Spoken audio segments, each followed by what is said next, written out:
Alright, so now I have my OTC scope here, and this is the new Genisys Touch, and I better touch it from the back before it hits the floor and it won't be touching too much.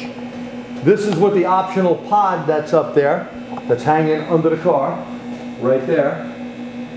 And it's a 2-channel lab scope. I go in and I go to channel.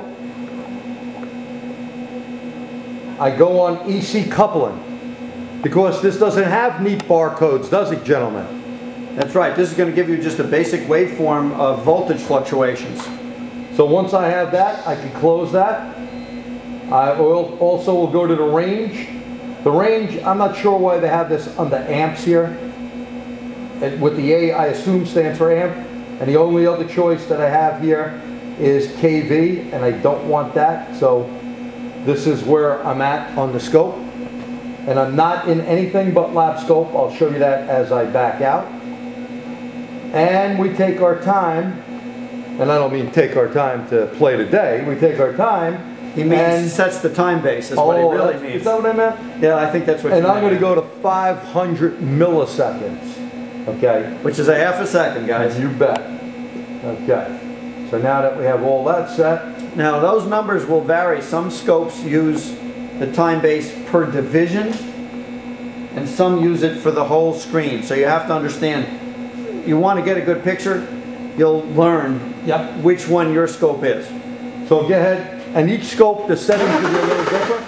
And watch how this looks. Get it a steady crank.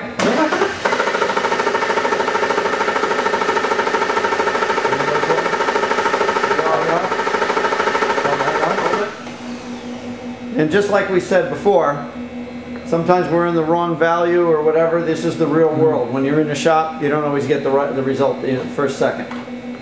Let's try that.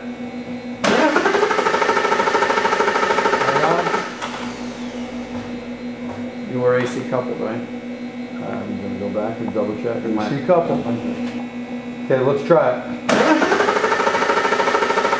You get it and then we lose it. Yeah, I think you're aliasing or something. So if you're listening out there and watching this and laughing, that's exactly what happens to all of us on a pretty much daily basis, right? You keep having to try different settings until Let's try that. Oh, hold it. Here's why. We have that noise you hear in the background is our charger that's a maintainer. I forgot to shut it off. This will give us a different reading. Puts interference on the electrical system. And by the way, it's a special charger maintainer. It's an associated charger maintainer. Has very low AC, but when you're doing this through the diagnostic link connector, this is like a huge antenna. So let's try that, Dimna. There we go. And you see, each one of these dips is a compression stroke. So let me see if I can bring that back here. So every time it dips, the engine slowed down a little bit. The voltage, the compression stroke made it so the voltage dropped a little bit, and you got this little cycle.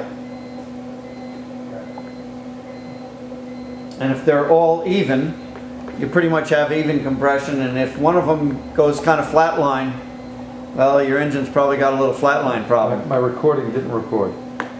So I gotta go back. I will do it again. Go ahead. Crank it.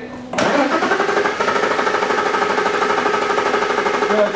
Okay. Now, you may go, what the hell is that? Well, let me explain to you. This is each one of those bars that was going up before, and what you want to look at is even humps going up and down.